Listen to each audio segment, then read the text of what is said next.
আসসালামু আলাইকুম। আশা করি সবাই ভালো আছেন।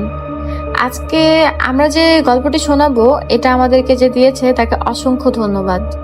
ধানমন্ডি লেকের সাদা ছায়া। বাংলাদেশের বিভিন্ন এলাকায় প্রচলিত রহস্যময় ভৌতিক কাহিনী।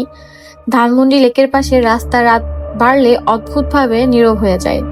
দিনের কোলাহল, প্রেমিক প্রেমিকদের আড্ডা, ফুচকার দোকানের ভিড় সব যেন হঠাৎ মিলিয়ে যায়।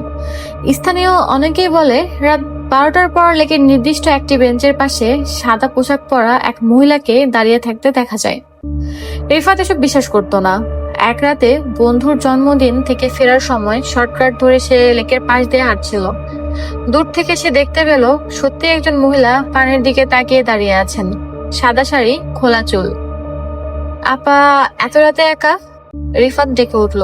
কোনো উত্তর নেই। সে আরো কাছে গেল। মহিলাটি ধীরে ধীরে তার দিকে ঘুরে দাঁড়ালেন। তার মুখে চোখ নেই, নাক নেই, ঠোঁট নেই। যেখানে মুখ থাকার কথা সেখানে শুধু অন্ধকার।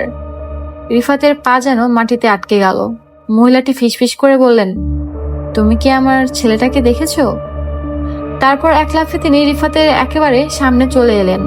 পরের দিন ভোরে লেকের পাশে অজ্ঞান অবস্থায় তাকে উদ্ধার করা হয়।